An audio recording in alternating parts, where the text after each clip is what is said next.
Hello très cher ange, j'espère que tu te portes bien. Je suis ravie de te retrouver pour ce nouveau tirage où on va découvrir ce que va nous dire l'archange de l'argent pour la semaine du 25 septembre au 1er octobre 2023. D'ailleurs, n'oublie pas de liker la vidéo, de la partager ou bien de t'abonner à ma chaîne pour que tu puisses être au courant des différents tirages de la semaine. Et donc là, la vidéo va concerner les signes de feu, à savoir les béliers, les lions et les sagittaires. Donc comme d'habitude, avant le tirage, on va faire comme d'habitude, on va d'abord tirer une première carte qui va nous donner la tendance de la semaine. Et cette carte-là, je vais le prendre du livre Grandir avec les huiles essentielles de Lydia Bosson. Comme ça va te donner aussi l'huile essentielle que tu peux potentiellement travailler cette semaine. Alors, donc, pour les signes de feu, qu'est-ce qu'on va nous dire ? On parle de... Alors, c'est l'huile essentielle de basilic citronné et c'est accepté. Ok? Bon, allez, on se retrouve pour le tirage de tarot.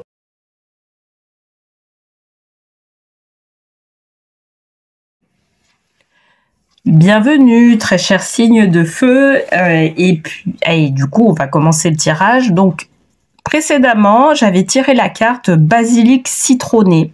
Accepté. D'accord. Cette semaine, on nous demande d'accepter les choses, ok, ou de ne pas accepter. Ça peut être aussi le contraire, bien évidemment. Alors, pour cette semaine, du 25 septembre au 1er octobre, je vais utiliser les cartes divinatoires des maîtres ascensionnés pour faire le tirage global. Et puis, je vais prendre une carte du petit oracle des anges à la fin du tirage, ok? Donc, c'est parti. On commence le tirage de tarot. Donc, si tu es nouveau sur la chaîne, je t'invite à regarder les tirages qui ont été faits précédemment pour voir un peu comment je mets les cartes. J'interprète les cartes pour ce tirage. Ok? Allez, on commence. Donc, pour les signes de feu, qu'est-ce qu'on nous dit cette semaine? On nous parle de guérison énergétique. Intéressant. Ok. Donc c'est Merlin. Hein? Donc on le voit justement être le maître de la guérison.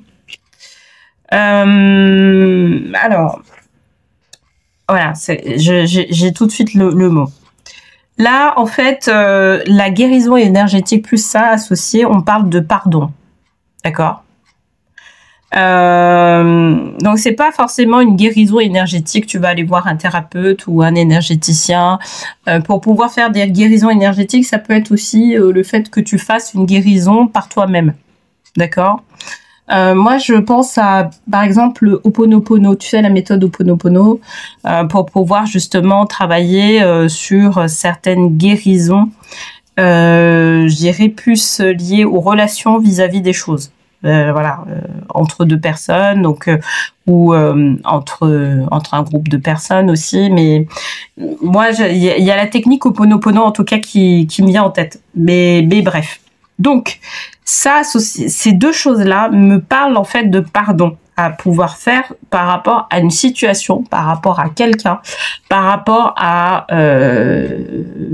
parce que en fait, on s'est rendu compte qu'on avait une part de responsabilité par rapport à une situation qui est donnée, d'accord?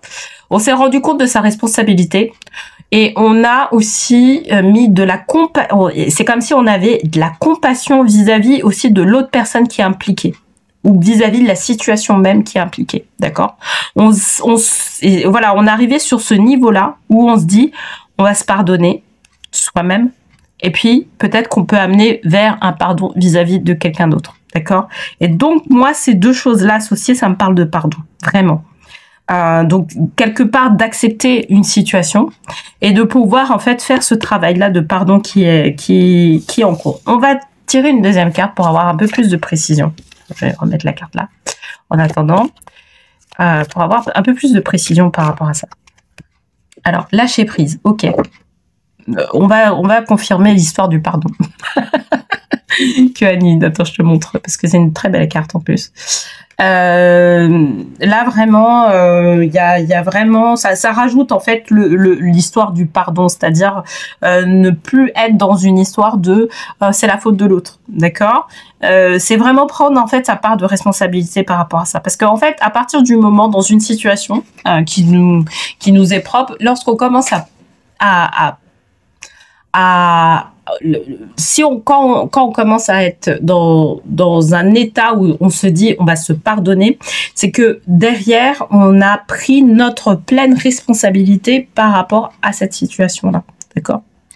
Et puis que d'une certaine manière, on est en compassion par rapport à ce qui se passe, par rapport à la situation ou par rapport aux personnes qui sont impliquées dans cette situation-là.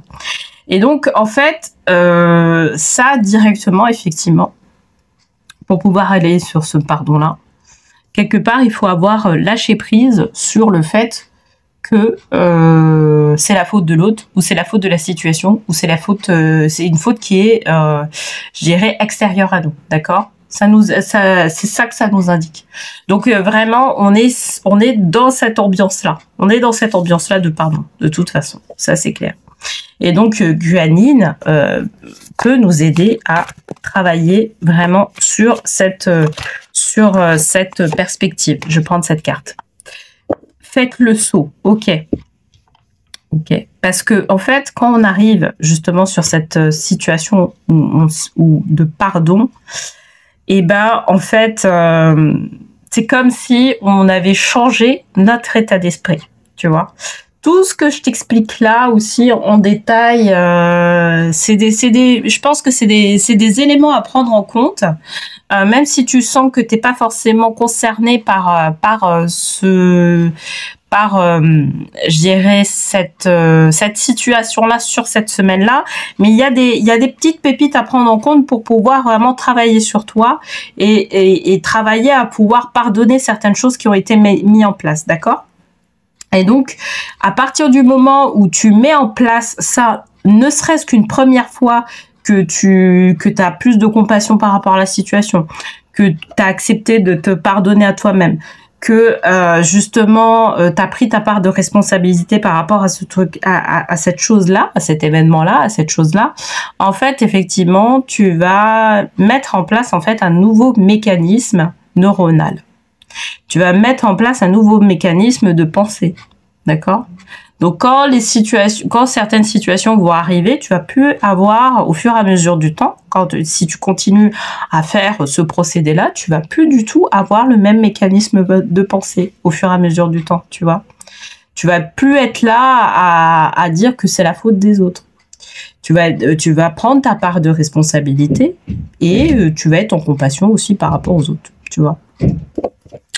Donc voilà. Allez, je vais tirer une dernière carte qui va permettre. Et donc faites le saut, c'est vraiment ça. Faites le saut, c'est que derrière en fait, parce que en prenant en compte, je dirais ce nouveau mécanisme là, forcément, en fait ta vie va changer. Et c'est pour ça qu'on a fait le saut, d'accord? On a cette carte là pour dire que effectivement tu vas changer la façon de voir même ta vie au fur et à mesure du temps. Hein? Allez, je vais tirer une dernière carte pour conclure le tirage. Alors, mystère divin. Aligne-toi avec le soleil, la terre, la lune et les étoiles qui ne font qu'un avec le grand tout. Le mystère divin se dévoile à chaque instant, sans le pouvoir de l'ici et maintenant. Sois dans le moment présent, célèbre les merveilles de la création. D'accord? Donc quelque part, en fait, je crois que, alors je sais plus si c'est sur les signes de feu où j'avais parlé de saut quantique. Je me demande si c'est pas, je pense que c'était sur les signes de feu, où la semaine dernière, en fait, j'avais parlé de saut quantique. On est dans cette ambiance. Soyons clairs, on est dans cette ambiance-là de saut quantique. Il y a quelque chose qui se prépare. Pour vous aussi, oui, j'en suis même sûre. Pour les signes de feu, il y a quelque chose qui se prépare, en tout cas pour certaines personnes, d'accord? Donc prenez-le en compte. Prenez, je dirais, le tirage de cette semaine et le tirage de la semaine précédente. Donc la semaine précédente, c'était du 18 au 24 septembre, parce que c'est la suite en fait. C'est vraiment la suite et peut-être que si on regarde littéralement les choses, il y aura aussi peut-être des guérisons énergétiques qui seront mises en place sur cette notion de lâcher prise par rapport au fait que le divin nous amène vers une nouvelle perspective de vie, d'accord? Et là, effectivement, il y a un saut quantique ça veut dire qu'il y a un saut quantique qui est mis en place, d'accord? Donc, et c'est pour ça qu'on nous parle de mystère divin, d'accord? Lui, il va aller corriger des choses, peut-être à la source, ok? Donc voilà. En tout cas, j'espère que ce tirage-là t'aura plu. Dis-moi en commentaire où tu en es, toi, par rapport à ça. Si justement le tirage de la semaine dernière pour les signes de feu, tu te sentais concerné, et le tirage de cette semaine, en fait, ça te parle aussi parce que effectivement, quand tu vois un peu les cartes que j'ai sorties, l'interprétation que j'en ai faite, et sachant qu'il y a une double interprétation, hein. Là, j'ai juste de sortir une autre interprétation parce qu'effectivement, il y a des personnes qui seront concernées par ça, qui seront concernées par le fait de faire un saut quantique. Et effectivement, ça va demander une guérison énergétique et ça va sur le thème du lâcher-prise, d'accord? Donc n'hésite pas à me dire en commentaire vraiment ce qu'il en est pour toi, si ça te parle vraiment. Et puis n'oublie pas aussi que nous proposons du moins un diagnostic personnalisé gratuit d'1 heure pour faire en sorte que tu puisses faire une évaluation faire un bilan en fait de tes finances, faire un bilan au niveau professionnel et voir comment on peut t'aider pour pouvoir vraiment aller de l'avant. En tout cas, gérer la première marche vers ton succès financier, vers ta prospérité. Donc, n'hésite pas, il y a un lien qui sera en bas de la vidéo pour ça. Ok, bon, allez, je te souhaite une très très belle semaine, pleine de mystères divins. Et je te dis à la semaine prochaine.